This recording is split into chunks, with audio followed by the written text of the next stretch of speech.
Buenas noches, gracias por venir, por asistir, gracias a nuestro invitado que haya aceptado gentilmente venir a conversar sobre esta norma que nos preocupa tanto. Es en verdad un lujo reunir a tres personas asociadas al derecho tributario y a tres países que experimentamos casi en simultáneo una teorización y después una puesta en práctica de un mecanismo que desde hace más de un siglo preocupa a los sistemas impositivos de tantos estados. Entonces eso es una primera cosa por presentar. No voy a presentar conclusiones de nada, yo me presento en tercer lugar para dar algunas notas, comentarios sobre la experiencia peruana en materia de una causa antilusiva. A propósito, no he preparado una exposición muy conceptual o jurídica, sino simplemente de repente noticiosa de lo último que ha sucedido con la norma antilusiva, pero también recorriendo la concepción y evolución de esa norma en nuestro país.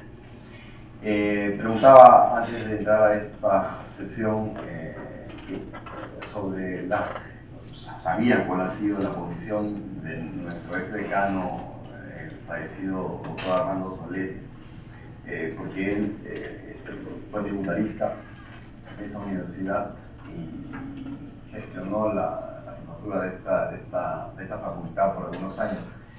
Él trabajó mucho para el sector público y trabajó toda su vida para el sector público. Y es curioso porque en los 80, con presidencia de una disposición positiva, específica sobre elusión, marcó derrotero en algunos casos, en la resolución de algunos casos en sede tribunal fiscal, sede administrativa, en los cuales aplicaba un criterio bastante razonable pero abierto, en donde se introducían elementos, por ejemplo, de una sustancia sobre forma o, por ejemplo, sobre la artificialidad de determinada contabilidad que mostraban algunas empresas, ¿no? El caso, hay varios casos que, por ejemplo, uno conocido de Occidental Petroleum, una empresa petrolera, respecto de un impuesto al patrimonio, y había una cuenta de duda que en verdad él, el sustento de esa resolución, la desacreditó, ¿no? Entonces, es curioso porque en la experiencia comparada internacional sobre las cláusulas antilusivas o sobre la elusión como tema general, uno encuentra, bueno, a los que nos apasionan este tipo de temas, uno encuentra pues preguntas y respuestas medulares del derecho en general, ¿no? Como ha dicho Francisco hace un rato, abordar el tema de la elusión y la respuesta de los ordenamientos legales sobre la elusión es enfrentar la pregunta acerca de la ubicación del derecho tributario dentro del derecho, ¿no? Y una reconciliación del derecho tributario con su matriz general, que es el derecho, ¿no? Y un entendimiento uniforme y concordante de principios y valores subyacentes al derecho que comparte el derecho tributario con los demás derechos. Yo lo digo de una otra forma, en alguna parte, es como ¿no? el derecho civil poniendo una zancadilla al derecho tributario, ¿no? Enfrentar el derecho comercial al derecho tributario, ¿no? O poner el derecho de contratos al derecho tributario. Creo que ese es finalmente el trasfondo de la discusión sobre la elusión y todas sus formas, o las formas que se encuentran comprendidas al interior de esta figura tan difícil y tan elusiva por sí mismo, ¿no? Entonces yo voy a hacer algunos comentarios un poco para mis invitados, a ustedes que se ha hablado varias veces del tema de elusión y algunas de estas diapositivas también las he presentado. Por así decirlo, en nuestro país esta historia comienza en el año 96. En el año 96, un grupo dirigente de funcionarios de la Administración Tributaria, la SUNAT, la Administración Tributaria Central, diseña, yo en esa época no tenía presencia en el sector público como lo tengo ahora en el año 2003, en la cual este grupo diseña en una reforma tributaria de ese año una primera por así llamarlo, cláusula antilusiva general, que es la recordada de norma octava del título preliminar del Código Tributario. No voy a ser injusto porque la misma crítica me han hecho en el año 2012 a mí, al Ministerio de Economía y Finanzas que representaba y del cual formaba parte en esa época de manera a tiempo completo. No voy a ser injusto con ese legislador o proyecto, ¿no?, legislativo del año 96 que fue tildado de una copia burda de la legislación argentina. Entonces se acogió un texto, una narración, una narrativa que hablaba sobre situaciones reales, ¿no?, estructuras jurídicas manifiestamente, que no son manifiestamente las que el derecho privado ofrezca. Era una nomenclatura, una terminología propia de la ley argentina. Después voy a hacer el comentario referente a esto, ¿no?, al análisis textual y cuánto lo textual puede significar una importación impropia. Creo que es parte de lo que también quiero referir. Pronto, tan rápido como lo que ha provocado nuestra actual norma 16, esta norma octava fue rechazada, como también esa parte no la hemos narrado mucho, de repente un poco Francisco, no tanto Julio, pero sí, una gran resistencia que llevó a que 4 meses después, si no he contado mal, 4 eran 6 meses después, el propio Congreso, ¿no?, el Congreso que dio la autorización para que se emita esa pieza legislativa, la norma octava, la derogó. No, perdón, o derogó una parte, un párrafo, ¿no?, derogó el párrafo central y medular de esa norma octava. No quiero entrar, como decía, al análisis específico, puntual, terminológico, de cada una de esas partes de la pieza legislativa. Quiero más bien referirme al contexto político, legal, ¿no?, y lo que está pasando, y creo que también Colombia y Chile comparten esa experiencia con nosotros. La exposición de motivos de esta disposición es muy curiosa, pues, porque el Congreso, órgano legislante, sustenta en una detectada inconstitucionalidad, porque la norma octava aprobada meses antes lindaba o afectaba en punto de violación ya el principio de legalidad y el principio de seguridad jurídica en materia tributaria. Entonces, un órgano incompetente para el pronunciamiento sobre la inconstitucionalidad basaba, qué bien, ¿no?, que lo debe hacer más a menudo, un proyecto legislativo para derogar una parte de una pieza legislativa aprobada por facultades delegadas. Nosotros tenemos, les contaban los invitados, un artículo 104 de la Constitución que, a diferencia, ¿no?, de los procesos legislativos puestos, permite, ¿no?, por materia y plazo, al Poder Ejecutivo regular en una serie de contenidos legales que son prerrogativa del Congreso. La materia tributaria forma parte de esta materia delegable del Congreso al Poder Ejecutivo. Por eso que, y también eso es un pro y un contra, el texto de la norma 16 actual es plenamente atribuible al Poder Ejecutivo, plenamente atribuible al Ministerio de Economía y Finanzas, plenamente atribuible a la Dirección de Política de Ingresos Públicos y al grupo autor del cual formo parte. Entonces, todos los errores de esa disposición son nuestros y todas las responsabilidades son nuestras. Pero no se tocó ni una sola coma, no se tocó ni un solo adjetivo, ni un solo sustantivo. Entonces ahí hay una diferencia que también voy a narrar sus pros y sus contras. Entonces, regreso al año 96, el Congreso dirigente, detectando una inconstitucionalidad, sustenta en una exposición de motivos su ley 26663 y 4 meses después trae abajo un párrafo medular de la norma octava del título preliminar del Código Tributario y con eso la interpretación posterior del Tribunal Fiscal determina que se ha cercenado, ¿no?, una posibilidad de una norma contra la elusión que esta norma que pudo haber abarcado el fraude y el abuso solo ha quedado reducida a una norma contra la simulación relativa. Eso es un poco la historia compacta. Entonces, una pretensión de una norma antiabusiva, una corrección congresal frente a ese decreto legislativo. Entonces esto hace que 6 y 10, 16 años después, al inicio del régimen actual, y en la reunión que se previa a la toma de gestión de esta gestión de gobierno, el nuevo ministro de Economía, en esa época Miguel Castilla, reúne a un grupo de personas de confianza para armar el plan económico de gobierno de los primeros 100 días. En ese equipo me invitan, bueno, como de hecho lo venía haciendo desde hace años, a ofrecer una serie de propuestas. Y dentro de esas propuestas, porque eran varias y no solo mías, había este tema pendiente, ¿no? Ya 15 o 16 años sin una norma antiabusiva. Bueno, la norma 8, la historia no la voy a narrar, pero algo voy a mencionar sobre qué pasó con esa norma 8.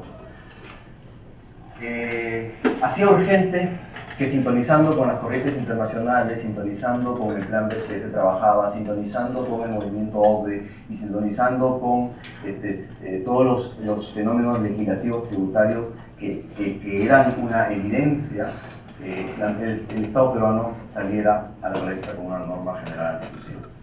Entonces se puso como un punto en la agenda, y eso fue parte conformante de la reforma tributaria del año 2011-2012.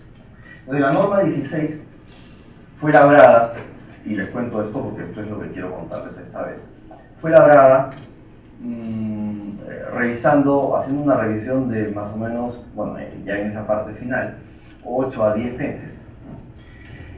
Una revisión de derecho comparado, una revisión de los distintos modelos de cultura jurídica, tradición jurídica, fuente jurisprudencial y fuente estatutaria. Fue estudiada tomando bases de datos internacionales copiosas, y se fue enfocando, ¿no? Una doctrina y un texto que es el que tienen aquí, que es cierto para sus detractores, que se ve como una síntesis textual de por lo menos tres documentos. El Código Modelo CIA del año 2006, ya superado. La legislación argentina, todavía una reminiscencia. Y la Ley General Tributaria Española en la parte de calificación y en la parte de conflicto. Claro, la síntesis, por si acaso, textual, ¿no? O sea, ¿a qué refiere el texto? ¿Por qué? Porque se analizaron varias posibilidades de conceptos jurídicos indeterminados que pudiesen servir para darle contenido al test debajo de la ilusión. Artificio impropio, artificialidad y carácter impropio es el que, digamos así, salió ganador, ¿no? Nos montamos en dos conceptos jurídicos indeterminados para poder desarrollar el concepto de ilusión.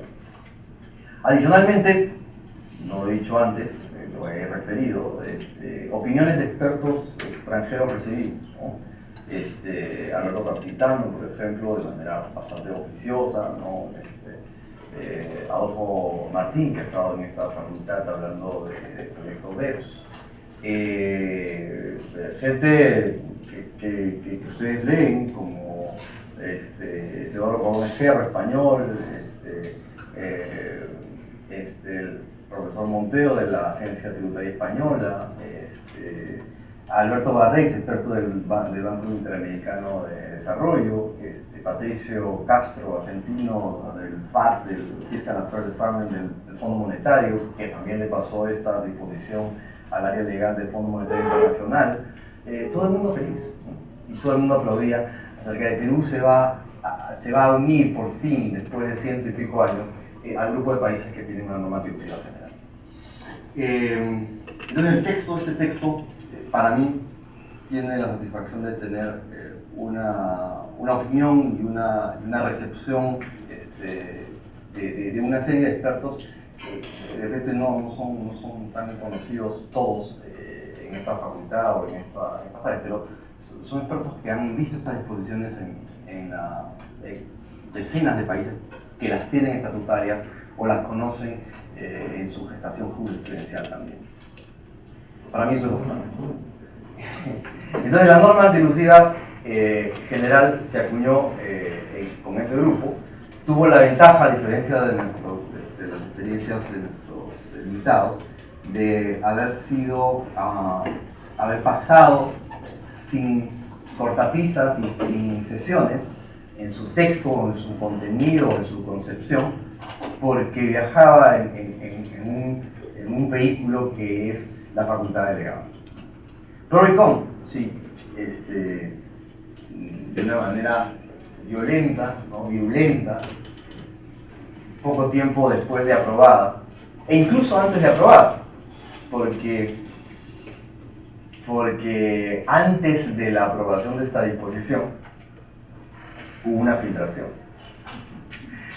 Y yo sé de dónde vino, pero eso no lo puedo decir, y menos ante cámaras. Y la sociedad, digamos, las sociedades empresariales, las asociaciones empresariales, tuvieron todo el manojo de la reforma tributaria en la mano antes de que fuese publicada.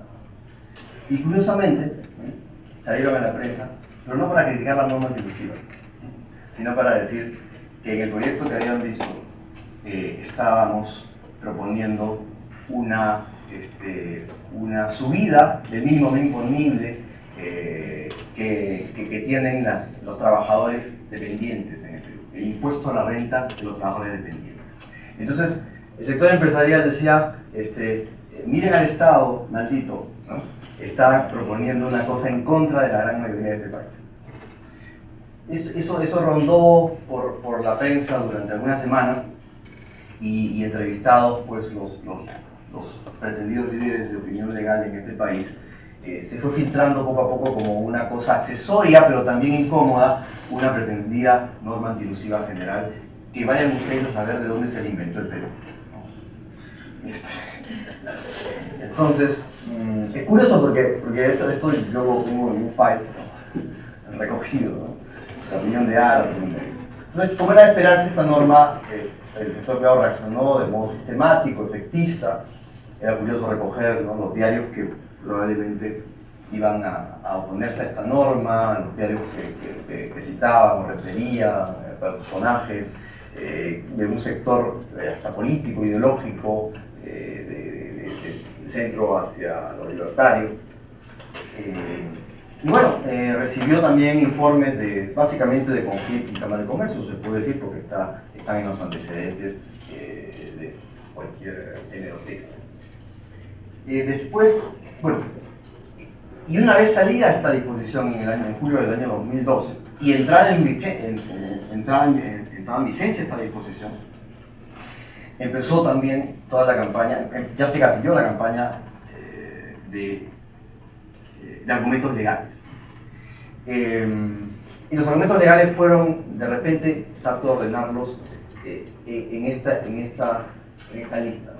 Primero, que era una disposición terrible que sometía o instauraba en este régimen legal democrático a una tiranía de una administración tributaria que arbitrariamente iba a generar nuevos hechos imponibles, ¿no? Nuevas hipótesis de incidencia, rompiendo el principio de legalidad y de seguridad jurídica, tomando obviamente los argumentos de hace 15 años que ya estaban pues, en el papel, ¿no? Y para eso era citable y referible en la exposición de motivos de la disposición derogatoria de la norma octava o de la parte de la norma octava.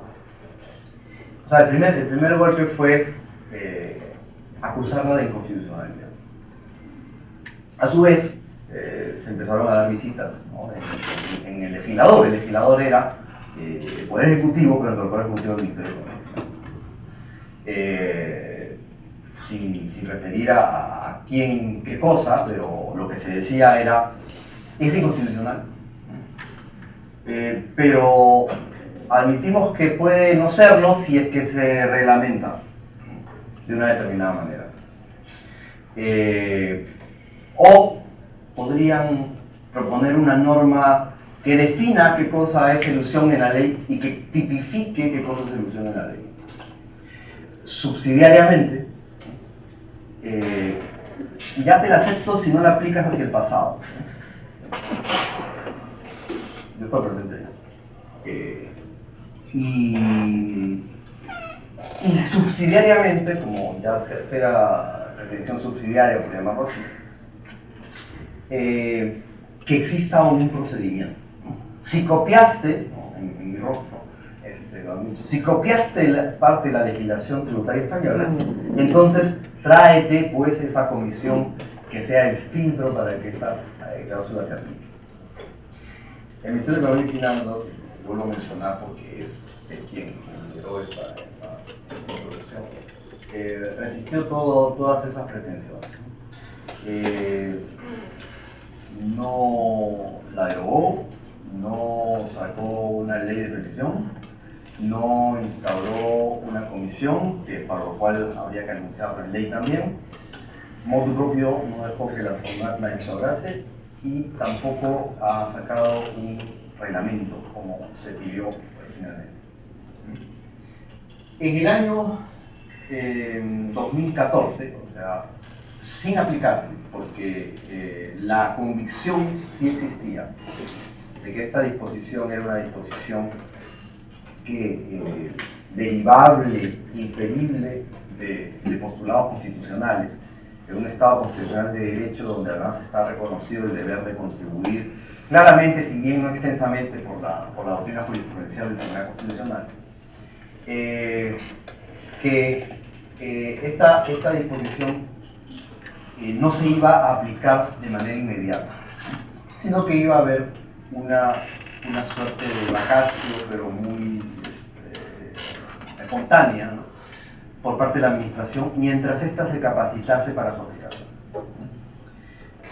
La admisión, y eso también lo he dicho, la admisión existía acerca de la habilidad y de repente hasta la conveniencia de que la administración tributaria se autorregulase, posibilidad que no tenía que ser siquiera anunciada en la ley, o se autorregulase en su aplicación, dado que se trataba de una facultad y una facultad discrecional, ¿no? Sentencia del Tribunal Constitucional también describen la distinta tipología de la discrecionalidad en materia administrativa y la clasifican en 3 tipos. Entonces, amparados en esa discrecionalidad que autorizaba la norma 16, la administración, la sugerencia y la preferencia era que tendría que autorregularse.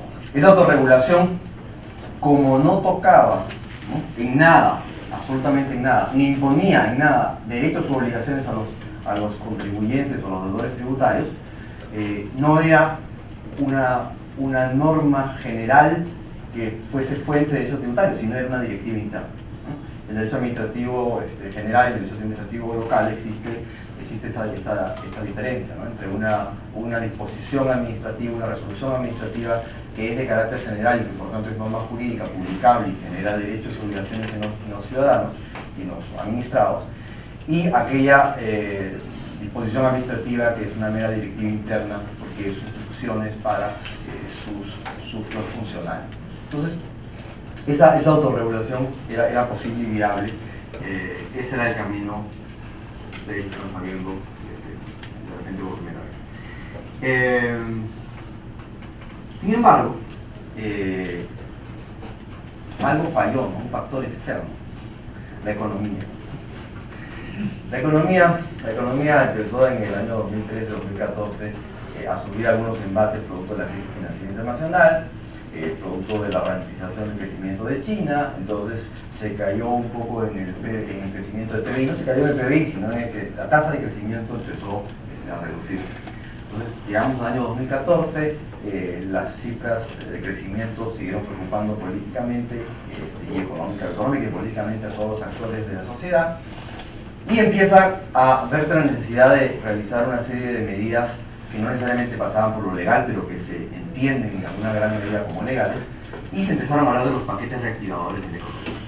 Entonces el Estado, encargado de generar estos paquetes reactivadores de la inversión, reactivadores del crecimiento, empezó a recibir una serie de pedidos del sector sociedad civil, ciudadanos, empresas, acerca de qué cosa es lo que podía hacerse para renovar la confianza del empresariado, renovar la confianza de los agentes para promover inversión.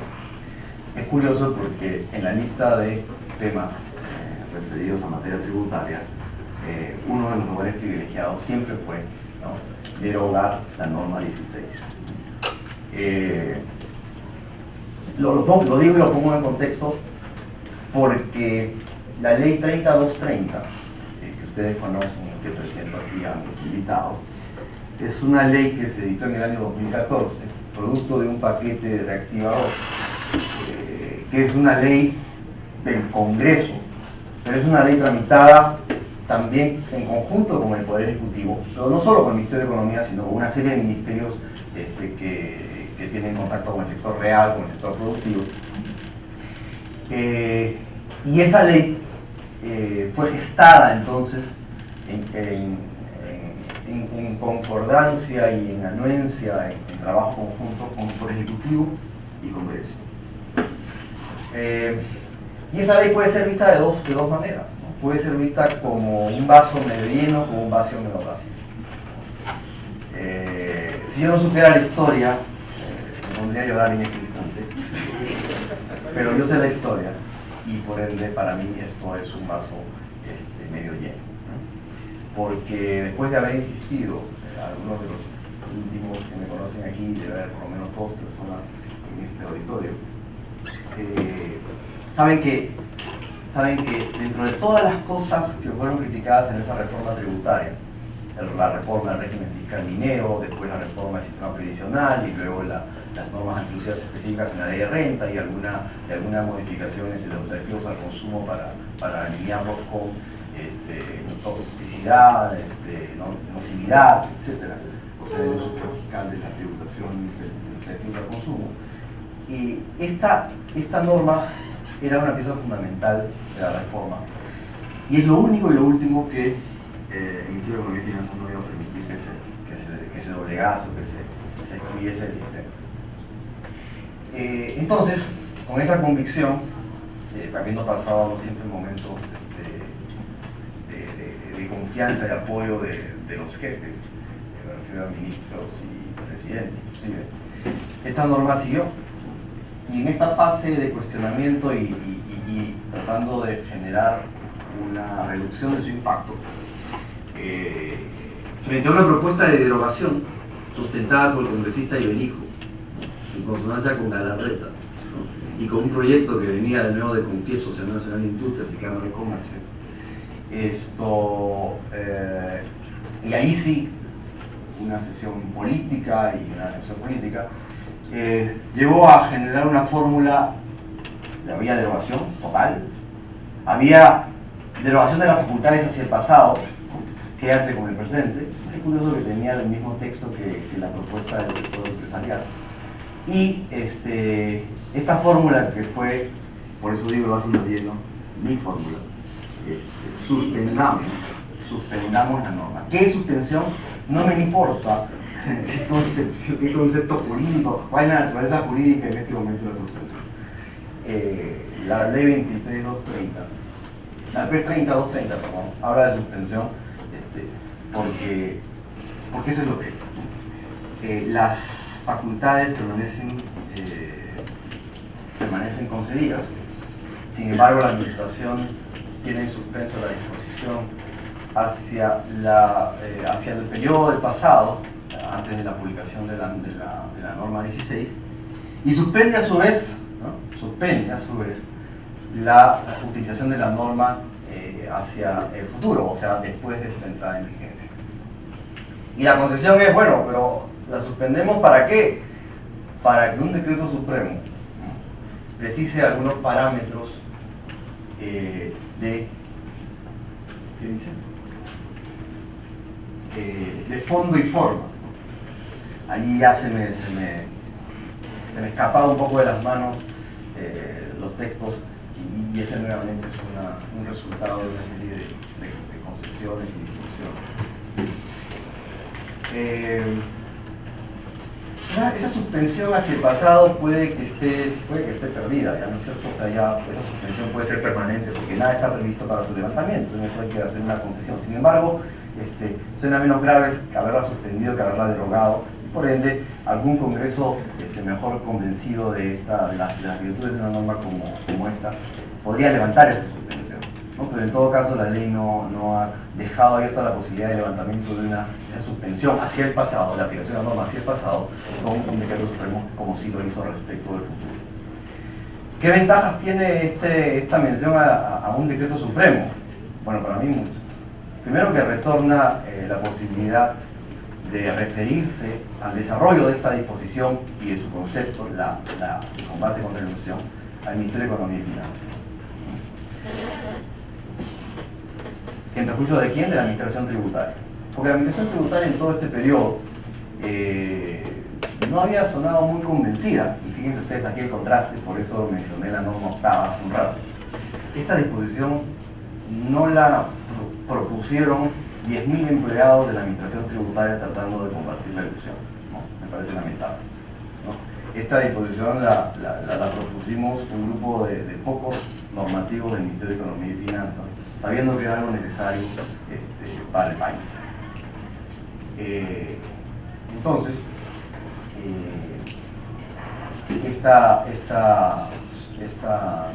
este retorno de las facultades regulatorias sobre la ilusión era mejor que estuviesen, bueno, era bueno que estuviesen en el Ministerio de Economía y Finanzas. Ese proyecto de decreto supremo hacía la precisión, aunque parezca también una disquisición de aquellas que no nos gustan en la ley, no suena ni es en la ley, y ahí también apelo un poco a lo que han hecho los que me han precedido, ¿no? Fíjense ustedes, este es un texto transaccional, ¿no? Es un texto que proviene de una transacción política de una nación, sí, ¿no? Y allí no habla de un reglamento, ni merece ser un reglamento.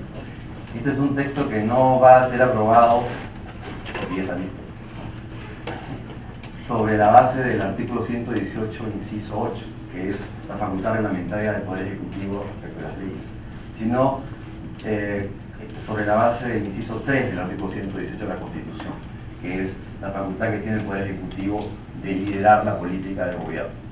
Porque estas disposiciones son disposiciones que complementan, ¿no? Y que dan un sentido cabal a la ilusión como concepto, a la artificialidad como criterio, a la impropiedad como criterio. Entonces, no es un decreto supremo reglamentario, es un decreto supremo, aunque suene anómalo porque refiere a conceptos de una ley, más en el sentido de un preterley, y ahí yo sí no tengo la capacidad de teoría general para calificarlo, pero por lo menos fenomenológicamente aparecerá como un decreto supremo no reglamentario, no es un reglamento. Como si lo fuera, porque si lo fuera, sí enfrentaríamos un problema de principio de legalidad. ¿Cómo así un reglamento viene a consolidar cosas tan concretas como una tipificación de fondos y formas, ¿no? Si la ley, que es el decreto legislativo que aprobó esta norma 16, no lo dice? Entonces ahí también hay un tema a pensar. Esta suspensión, además, tiene también otra particularidad. O sea, el concepto de suspensión, cualquiera que fuese la naturaleza jurídica de esta suspensión, aunque no puedo utilizar el término coloquial de lo que, la acepción coloquial de lo que es suspender, trae consigo un implícito reconocimiento de que la administración tiene y ha ganado la facultad. Y la facultad la preserva, y por ende no es una norma, la norma 16, y no sé si ustedes han tenido ese debate en su país, no es una norma sustantiva, no es una norma de derecho sustantivo. La norma antilusiva como tal, si uno quisiese entrar al debate sobre norma sustantiva o norma procesal, no es una norma sustantiva. Si lo fuese, y los ordenamientos que lo tuviesen le hubieran dado tal cariz, entraríamos a un debate terrible sobre la falta de completitud, como suelen decirle en alguna literatura, de las hipótesis de incidencia de los tributos. O sea, si la norma atributiva general es un comodín, es como un joker que sirve para decir aquello que no está explícitamente dicho en las hipótesis de incidencia de los tributos sobre las cuales se aplica, entonces la norma atributiva general es una norma ¿no?, que por alguna serie de razones constitucionales sacrifica la tipicidad tributaria, ¿no?, en aras de la justicia o la equidad o la igualdad o la primacía de la capacidad contributiva, cosa que con un test de ponderación de repente puede hacer sentido. Pero sin embargo, el tema es cómo un atributo, ¿no?, de una facultad de ver de la administración, de ver a través de descubrir y de instruir cosas de la realidad, cosas del derecho, y ver si están incididas o no por las normas tributarias, cómo eso así narrado es una facultad o es un elemento más de las multiplicidad de hipótesis de incidencia sobre las cuales se debe aplicar. Entonces, el tema de la suspensión también juega con ese tema. O sea, por lo menos se cree o creemos que badea bien el debate sobre norma sustantiva, norma procesal. Entonces, ese decreto supremo está pendiente. Si bien esta suspensión, y aquí eso lo estoy repitiendo porque ya lo he dicho antes, si bien esta suspensión no evidencia la posición oficial del Poder Ejecutivo del interés del Ministerio de Economía y Finanzas, porque hay una convicción absoluta de que una norma atributiva general, la preparada y publicada y por ende vigente aunque suspendida, es una norma constitucional. Todavía no podemos anticipar la discusión sobre por qué sí o por qué no, porque de toda la acusación en 3-4 años de presente esta norma en el ordenamiento peruano, no se ha puesto por escrito nunca, o sea, me refiero en una demanda al Estado peruano, en blanco y negro los argumentos que sustentan una inconstitucionalidad. Si bien por un lado constituyen, bueno, no es una posición oficial, sí es cierto que constituye un retroceso, porque a diferencia de los ordenamientos de nuestros profesores visitantes, la disposición en el Perú está pues vigente, está viva, pero está en un closet, ¿no es cierto? Está emplacada. Entonces, está guardada en el closet. De otro punto de vista, se trata del mal menor. Por eso no estoy llorando. Ante el planteamiento extremo y sistemático de su derogación por inconstitucional. Y ante una relativa, y lo digo y lo pongo por escrito, de que se llave, inacción y pasividad de la SUNAT. Mis amigos, a quienes quiero. Y estoy hablando de la institución, no, o sea, la institución como un todo, ¿no? Hacia dónde se va, qué hace, en consonancia con una nueva normativa.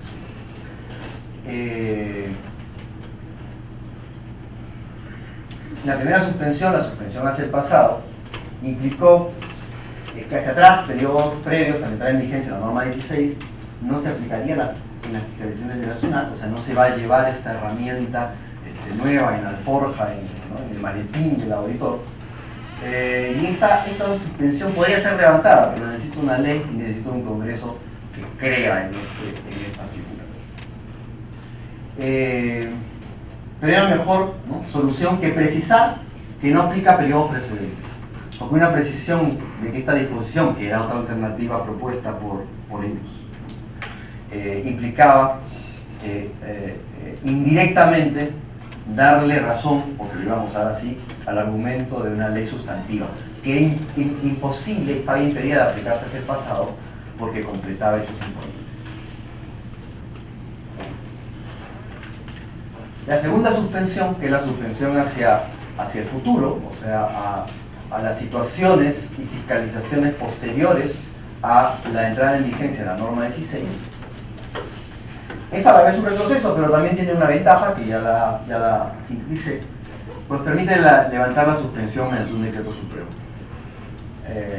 Mientras haya todavía un poco de energía y esperanza, ese decreto supremo saldrá en este régimen o el siguiente, contra la voluntad o contra la pared, como se dice, ¿no es cierto? Tendrá que salir.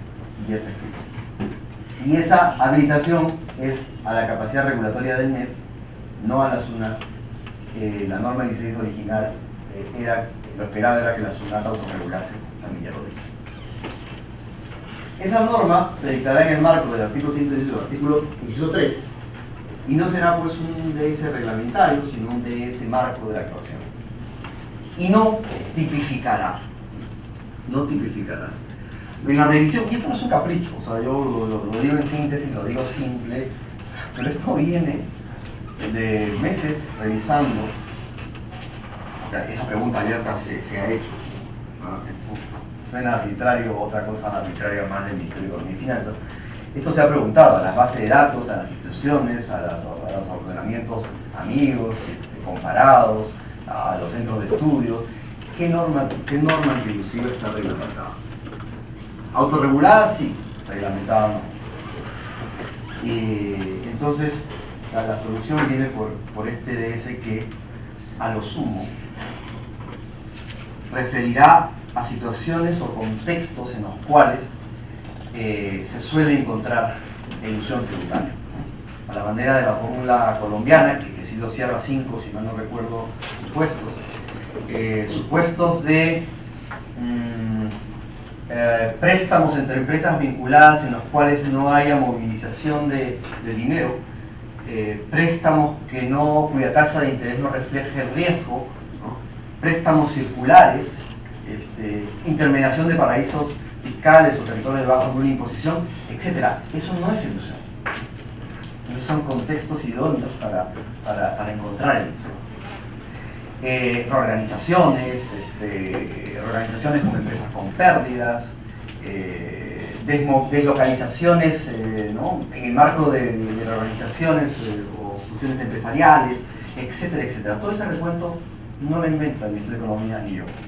Todo eso está es una sumatoria de una serie de situaciones que están en algunas directivas, sobre todo del mundo anglosajón, que son autorregulatorias de la aplicación de normas elusivas generales en directivas.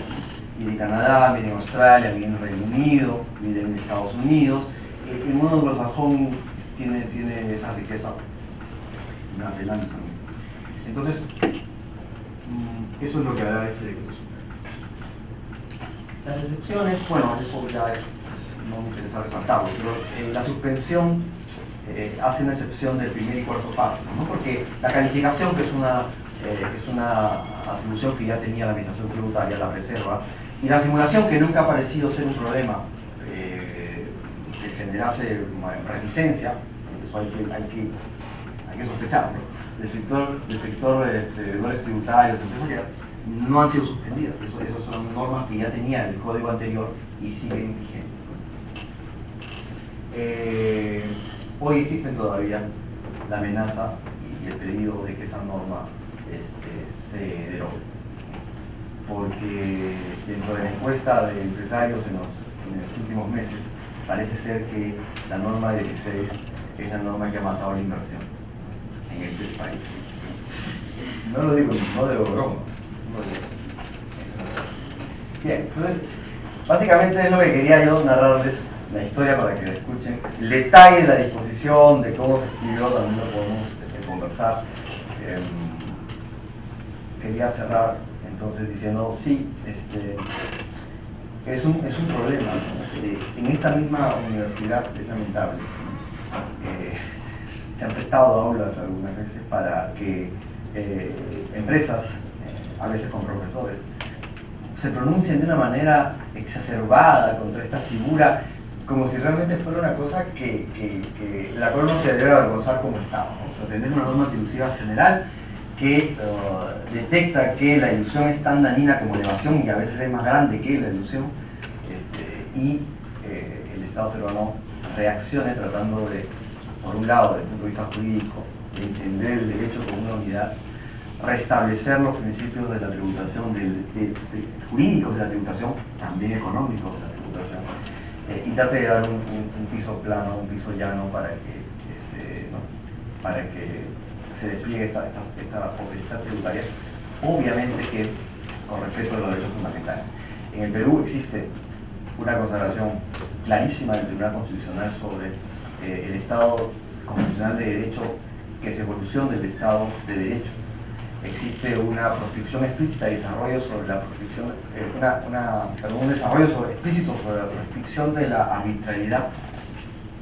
Existe ya una regulación sobre la discrecionalidad administrativa y existen test que han sido desarrollados, no siempre respetados en la sucesiva pronunciamiento del Tribunal Constitucional, pero existe todo, existe todos los caminos para que esto pueda ser modulado en su aplicación cuando esto deje de estar suspendido. Entonces, cierro ahí, podemos seguir conversando. Gracias.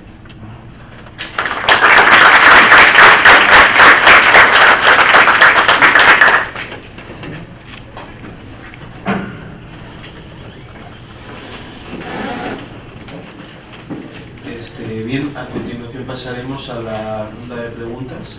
Entonces, ¿quién desea formular? ¿No hay preguntas?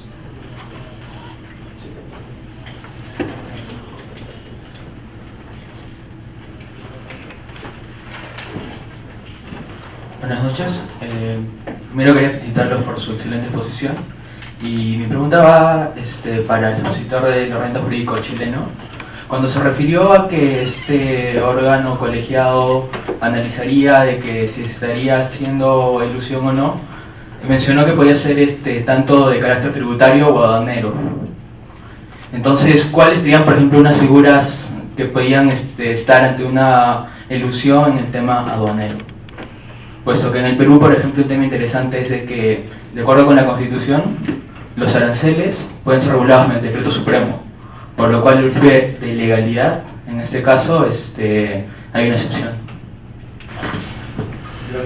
Gracias por su pregunta. Lo que se hace referencia yo es que la aplicación de la cláusula es judicial.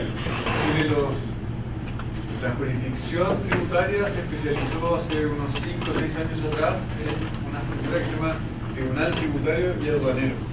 O sea, quiere decir que es jurisdicción especial que revisa temas de tributación y temas de aduana.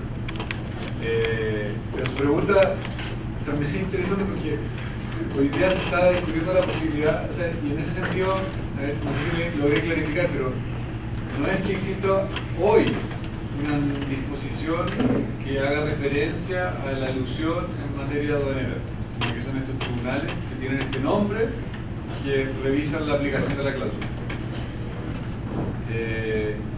Pero aprovechando su pregunta, y a propósito de la legislación aduanera, como esta norma no hace referencia a esa legislación, hoy día hay quienes están pidiendo que se incluya una norma anti-ilusión en la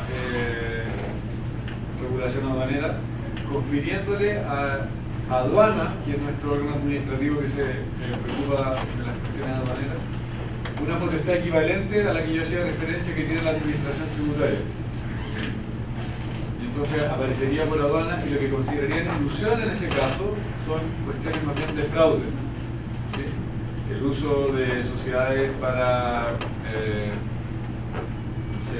estructurar operaciones que pareciera que tuvieran una dimensión internacional pero no la tienen. Una serie de situaciones en las cuales están intentando establecer ilusión aduanera. Pero nosotros todo eso es legislación, no son el equivalente a los decretos supremos. Muchas gracias. Sí, no.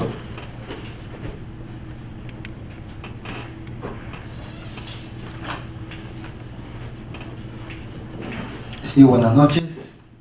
Muy agradecido y felicitaciones por su exposición a los 3 integrantes de la mesa. Mi primera pregunta va para el hermano chileno y el hermano colombiano. Aquí en el Perú, y creo que en Colombia le llaman estatuto, el Código Tributario peruano contempla 4 facultades que tiene la SUNAT, o sea, la entidad administrativa. 1, fiscalizadora, sancionadora, recaudadora y la más delicada y la más controvertida, facultad discrecional. El auditor o el fiscalizador tiene no tiene parámetros, no tiene límites, porque no sabemos la discrecionalidad hacia dónde va. No sabemos, sabe poco, meridianamente, mucho o nada. Entonces, esa facultad, no sé si en Colombia y en Chile, usted también tiene esa facultad, porque me parece que en Chile es mucho más radical. 1, 2, por la vía administrativa, aquí tenemos el Tribunal Fiscal. Primero la SUNAT y luego el Tribunal Fiscal. Quisiera saber cuál es la realidad de Chile y de Colombia. Acabé con los dos hermanos y aquí va la pregunta para el profesor Eduardo. Hablando metafóricamente sobre la famosa ley de ilusión, copia original de la artículo 15 de la ley de la Agencia de España, utilizan términos como usted lo dijo, ¿no? Impropios, perdón, artificioso. Usted que ha sido padre de la criatura, y lo de padre de criatura lo digo en forma bromística, ¿a qué se le dio por copiar esta parte con puntos, punto seguido, coma y comillas, todo al pie de la letra, excepto dos puntos? Uno, que en España existen 4 integrantes, que si la ley va o no va, si se sanciona o no se sanciona. 1, 2 representantes de la entidad administradora y 2 de los contribuyentes. Y para que se aplique esta regla, tiene que ser 3. Si es 2, no va. Y el caso de Messi es una de ellas, y usted lo debe conocer, profesor, más que el que habla. También está incurso en esto de la ilusión. Cuando mencionan lo de artificioso, impropios, a ver, ya, sí, se acabó. Propio no lo menciona la norma. Propio significa mi propiedad, o la propiedad del vecino, o propio es algo legal y impropio es algo ilegal. Lo de artificioso tampoco no lo menciona. ¿Me podría explicar? Muchas gracias.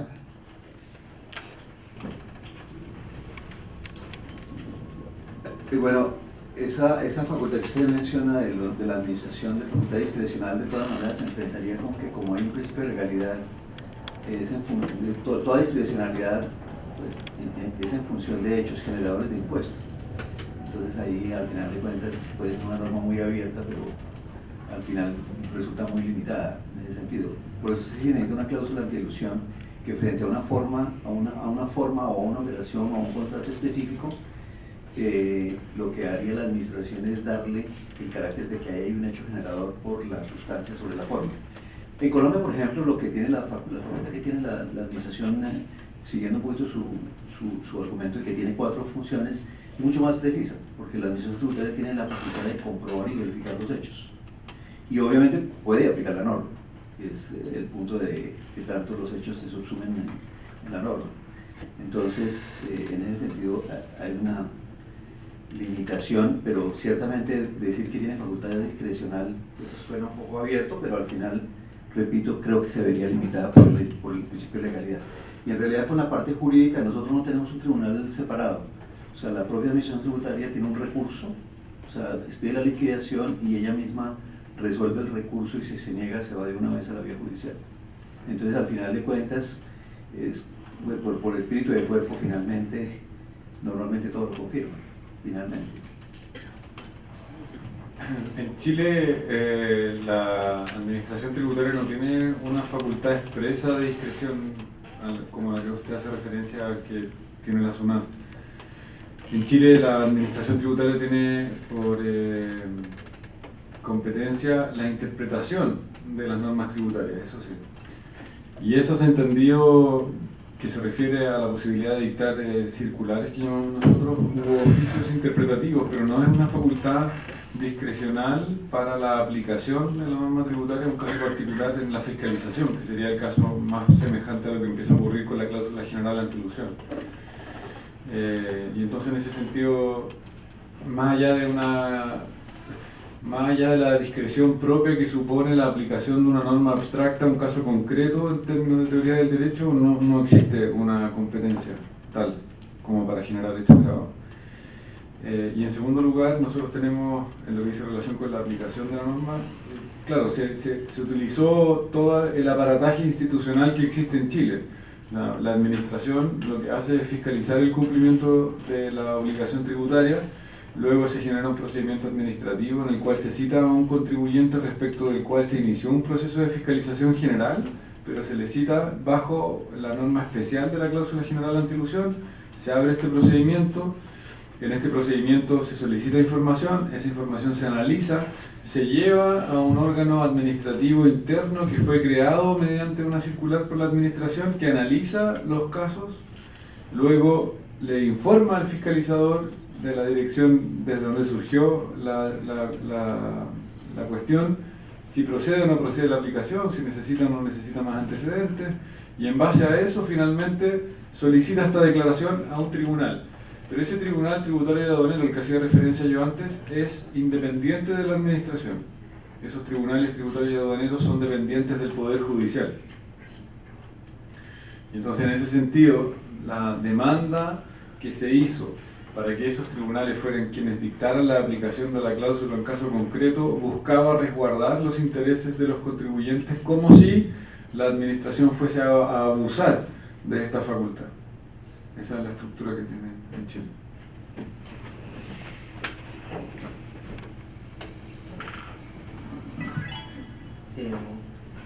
Yo quería reflexionar más que responder, ¿no? Porque,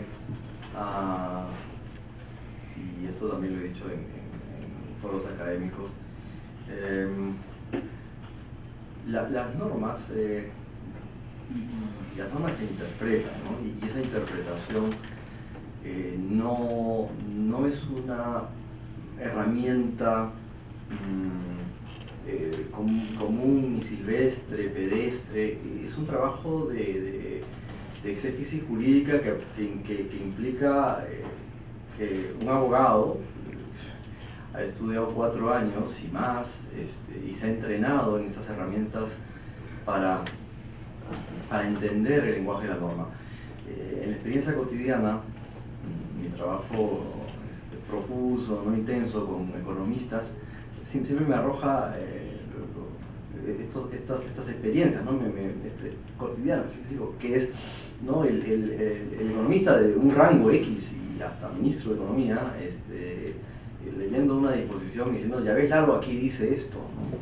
Entonces el trabajo del operador jurídico, su herramienta y lo que lo hace, el arete del abogado, es haber conocido que existe un método jurídico que es conocer principios, conocer conceptos, conocer métodos, establecer las fuentes, jerarquizar las fuentes y extraer de esas disposiciones contenidos normativos. Y para eso existe una interpretación. Entonces, cuando una disposición nace y se gesta, y esto ya salgo del derecho y me voy a la política legal, al concepto alemán de lo que se llama policy transfer. Cuando uno importa un texto, no importa necesariamente los conceptos subyacentes dentro de ese texto. Cuando uno hace policy transfer, trae la figura, una figura que desarraigue de un contexto, ¿no? Y lo adapta al contexto en el cual se importa. Con ocasión de eso tienen que importarse, con ocasión de importar una figura, se tiene que importar un texto que es la disposición en el cual viaja el contenido normativo de la figura. Entonces, la ilusión como concepto ha sido importado. Los estándares jurídicos que recibirán concreción en los casos específicos, como la impropiedad y la artificialidad, son 2 estándares entre los muchos que utiliza el derecho comparado. Inadecuación, ¿no? Falta de correspondencia, inconsistencia, para encontrar que en determinados supuestos y habida cuenta de los hechos que probará el contribuyente o la administración, el contribuyente y la administración, establecen que, puedo empezar con una acepción de repente del diccionario de la Real Academia de la Lengua, que también es una primera base gramatical, si es que no hay otra referencia jurídica en interpretación de una disposición normativa. Artificioso procedimiento o medio ingenioso para conseguir, encubrir o simular algo. Jurisprudencia comparada en donde en ordenamientos en los cuales se utiliza la misma figura y podría servir como referente para llenar de contenido jurisprudencial, primero administrativo y después jurisprudencial. O sea, casos famosos, han citado el caso de Messi, también pueden citar el caso de Neymar, y también pueden citar el caso de Starbucks, y el caso de Yahoo, y el caso Halifax, y el caso de Cadbury Schweppes, y el caso Helbering, si quieren, en el año 35, ¿no? Entonces cuando desentrene el ojo para descubrir que hay elementos dentro de una figura que no dan con un test de propiedad o artificialidad, pues se va a ir generando y sedimentando el contenido precisamente de un concepto jurídico en determinado concepto que está reconocido y explicado por el Tribunal Constitucional peruano de qué cosa es artificialidad y propiedad. No puedo en una palabra definir qué cosa es impropiedad o artificialidad. Respecto de la copia, dicho en términos jocosos, ¿no? Se ha copiado, ya he escuchado eso 1000 veces. O sea, si se hubiese utilizado 10 meses para labrar un texto, ¿cuánto les ha costado a nuestros amigos? ¿No? Además que el texto tiene 10 meses de estudio, ¿no? Para llegar a aterrizar en un copy and paste, copiando todos los defectos, copiando todas las virtudes, eso no tiene sentido, no hace sentido, es desconocer realmente qué significa hacer política legal, hacer política tributaria y hacer derecho en realidad. O sea, la toma de textual implica ¿no? que se toma una función, ¿no? se adopta una función, se adopta la figura de la función. Algo más quería comentar. Claro, y en eso uno toma o descarta algunas cosas con un juicio raciocinio. Tanto no es la figura española que la comisión no tiene sentido. Y yo les recomiendo una cosa más, o sea, cuando ustedes comparen, ¿no? Argentina y Perú, España y Perú, CIAT y Perú o lo que quieran, pregúntense, ¿no? Porque eso también está parte del trabajo. ¿Estarán contentos en España con la comisión? Entonces, Antonio Montero, que parte de la comisión, que nos ha ayudado a procesar todo esto durante los meses en que hemos tenido esta disposición, pero no en una condición normal, ¿no? Teniendo, ¿no? que insistir e insistir para que me confiese, ¿no? y darle de beber y de beber, no está contento.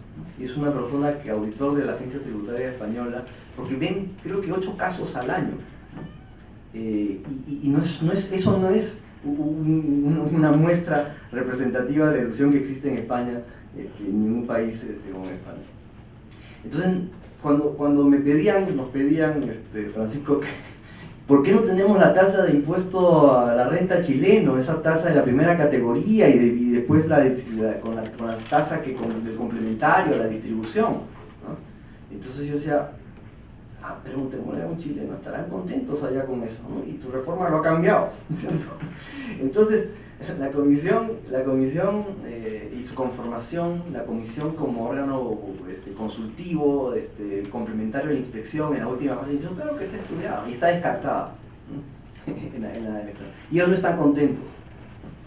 Y no por la platea vamos a traer una figura que no le encontramos cabida.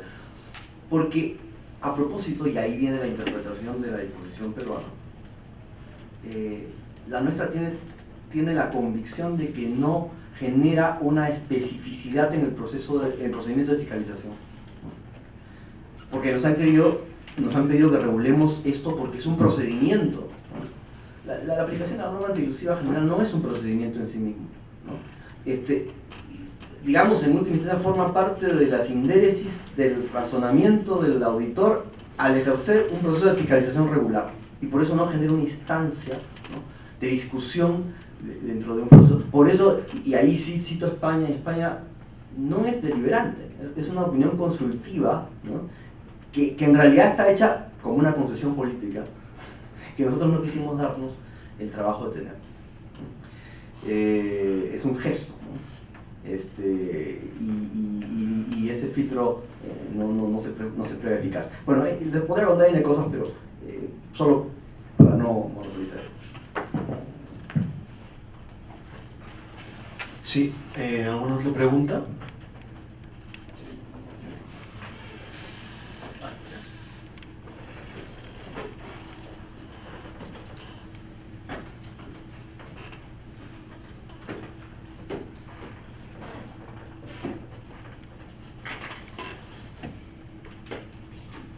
¿Qué tal? Buenas noches.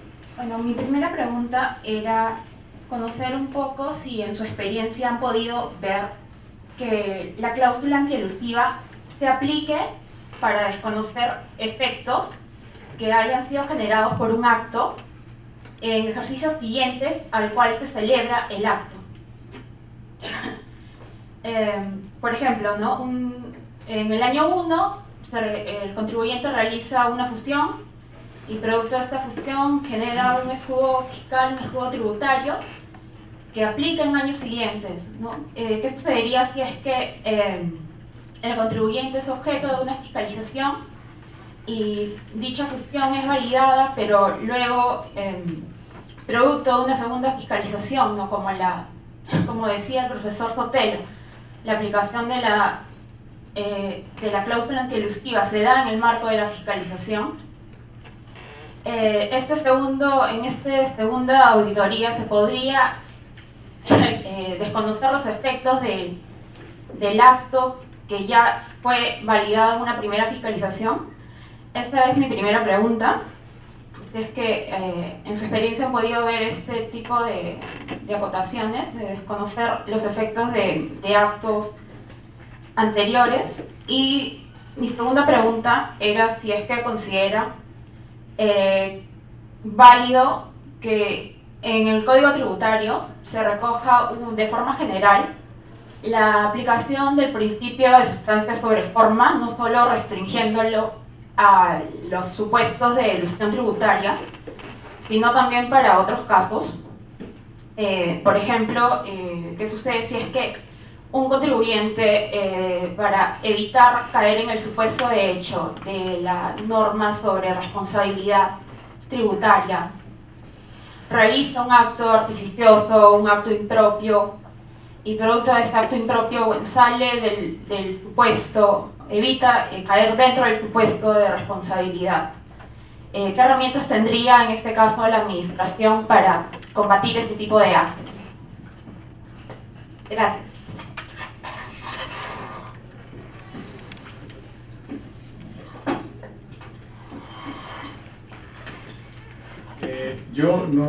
Gracias por sus preguntas. Yo no he visto ningún caso en Chile, al menos de aplicación de la cláusula general anti-elusión, porque recién entró en vigencia el 30 de septiembre de este año y todavía no tenemos ningún caso al cual aplicarlo. Y sin embargo, a pesar de eso, su pregunta ya ha generado discusiones en Chile, precisamente por la norma de vigencia que veíamos antes también. Pero yo haría ahí algún tipo de distinción, ¿no? Lo que miraría en principio es que, porque su pregunta yo entendí que tenía dos dimensiones distintas, la primera pregunta. Una es decir, mire, ¿qué ocurre si es que en una fiscalización revisan la operación y la operación no es objetada, y en un segundo año revisan la operación y la operación resulta objetada? Bueno, yo diría en ese caso, si es que no hay regla especial que determine que después de una fiscalización esa operación puede ser revisada hasta el momento en que prescriban las acciones de la administración, no habría problema que fuesen años posteriores. Lo que sí, su pregunta también contiene una dimensión sustantiva respecto del tipo de análisis que uno debe hacer para determinar cuándo los efectos de un determinado acto tienen consecuencias tributarias. Porque una cosa es que la fiscalización sea el año 1, el año 2, el año 3, y yo pueda mirar para atrás a pesar de que haya pasado fiscalizaciones previas, que ese sería el primer escenario. Pero otro distinto es decir, y esta pregunta sí ha surgido en Chile con bastante discusión, ¿Qué ocurre, por ejemplo, cuando uno genera una fusión impropia y tiene un goodwill tributario? ¿Sí? Y eso tiene efectos durante, en Chile, una regla especial de llevar a gasto esa diferencia entre el costo tributario y el precio de mercado de la compra de una determinada sociedad, y la puede llevar a gasto durante 10 años. Y la pregunta que surgía era, bueno, ¿son los efectos tributarios de ese acto aquellos descuentos en el gasto que ocurren en los distintos años? ¿O el efecto tributario de esos actos surgió en el momento en que se produjo la fusión impropia de la cual surgen esas consecuencias tributarias contables? ¿Expliqué más o menos bien el problema? Y yo diría que la forma en que uno debería interpretar la cláusula general anti-elusión está vinculada con la consolidación de la situación tributaria desde el punto de vista jurídico, a pesar de que contablemente de ahí se deriven efectos en el tiempo. O sea, en el ejemplo suyo, si la fusión se produjo el año 1 y el año 2, 3, 4, 5, 6, 7, 8, 9, 10 siguen ocurriendo efectos tributarios, y de hecho el plazo de prescripción, por ejemplo, ordinario en Chile son 3 años, y el año 10 todavía se sigue llevando efectos contables, yo diría que ya prescribió la acción si partió el año 1. Porque ahí fue cuando se generó la situación jurídica tributaria. Y a su segunda pregunta, mire, yo la verdad creo que las cláusulas generales de anti-elusión no son necesarias y por el contrario establecen demasiadas restricciones respecto de la interpretación sustantiva del derecho tributario. Pero en tradiciones como las nuestras sí son necesarias, precisamente porque la tradición descansa demasiado en la forma. Y si es que no, claro, y de nuevo, su pregunta tiene dos dimensiones. Si es que existe una regla general de fondo económico sobre forma jurídica, bueno, tal vez esto sería una regla interpretativa, sustantiva, general, más que una cláusula general anti-elusión como las que hemos visto nosotros acá, que son más cercanas a una regla. O sea, sería más bien como una interpretación económica de la ordenanza alemana de 1919, ¿no? Y entonces ahí habría algo más parecido a eso. Interpretación teleológica en el sentido económico. Y podría ser, pero si no está reconocida expresamente, yo diría que es más difícil que sea aceptable. Perdón, pero que este tema me apasiona, estamos todos cansados, pero igual. Quiero tomar la palabra un segundo más. Hay una cuestión interesante que he estado dando vueltas en la conversación que a mí me llama la atención porque supone importar una doctrina que está más vinculada con tradiciones que son ajenas a las nuestras, que es insistir en el punto de que estas reglas son sobre fondo económico más que sobre forma jurídica. Que es muy divertido porque en Chile todo el mundo critica, tal como critican al profesor Sotelo, me critican a mí que supuestamente yo estudié en Escocia, entonces traje doctrina extranjera y también copié y no sé qué cuando redactamos esa norma. Las mismas cosas es muy divertido porque son las mismas, exactamente los mismos argumentos que veíamos acá. Y lo que ellos reclaman es que adoptemos una regla como la colombiana, ¿sí? Que debería ser tal cual, igual a la colombiana. Entonces yo miraba esto y decía, pero no entiendo, porque intentar decir que una regla que establece que el principio de legalidad en materia tributaria, reconstruido dogmáticamente para entender de forma correcta la teoría del hecho imponible, supone que hay un elemento económico en el presupuesto de hecho de la norma, que es la vieja idea de la causa tributaria, es más ajeno a la tradición propia que recurrir a la doctrina del fondo económico sobre la forma jurídica. Yo no entiendo ese argumento, porque la idea del fondo económico sobre la forma jurídica es un argumento puramente sustantivo respecto de cómo se entiende el derecho tributario, que hasta cierto punto desconoce, al desconocer esa dogmática de la causa, la idea del principio de legalidad. Entonces, y eso lo vamos a discutir después o armar un seminario al respecto, porque yo todavía no entiendo ese argumento, ¿sí? Y entonces nos dicen, no, mira, es puro fondo económico sobre forma jurídica, y después uno se pregunta, bueno, ¿quién determina cuál es el fondo económico de una operación? Los jueces. ¿Qué pasó supuestamente con el principio de legalidad? Y ahí dejamos de verlo como una cuestión interpretativa y se abre de nuevo la discreción judicial por todos lados. Gracias. Sí, ¿alguna otra cuestión? No, iba a comentar un poquito en relación con la pregunta de que en todo caso también aquí hay una origen causalista de los contratos. porque de todas maneras cuando le dice, si el contrato no tiene más finalidad que eludir el impuesto, no se lo vale. Ahí en el fondo también es recoger esa idea de la causalidad de los contratos. Pero bueno, también el debate un poco por las preguntas que planteaba es si antes de esta idea de las cláusulas antielusivas, en realidad un funcionario de la administración tendría una potestad recalificadora de los hechos o de la interpretación de la norma. Claro, en nuestra tradición es muy difícil, casi imposible que llegara a ese punto, pero digamos en nuestra doctrina, en nuestra jurisprudencia, en algunos casos se ha explorado como obiter dicta, pero no se ha llegado al punto de que por eso se necesitaba esta idea de que este es el instrumento para poder actuar de esa manera. Sin eso es muy difícil encontrar un ejemplo de que pudiera verse en ese sentido. Ahora, también el derecho tributario tiene unas ciertas particularidades. Por ejemplo, cuando la Oficina de Impuestos hace una verificación sobre una operación determinada, y eso, no sé si en el derecho de ustedes eso termina con algo. Normalmente ahí es como, digamos, no hay un acto específico que diga, le valido todo lo que usted hizo. Hay como un auto de archivo genérico, y como que entonces un contribuyente se entendería como que tiene confianza legítima en seguir usando lo que la administración ya vio y no le reparó. Y pudiera ser un argumento un poco para decir, como usted no dijo nada, entonces yo quedo habilitado para seguirlo haciendo. Pero eso un juez muy difícilmente que lo valide, porque al final de cuentas eso de verificar y comprobar es una facultad específica en cada año y muy independiente. La maestría de Derecho Tributario en ese sentido agradece la asistencia del público,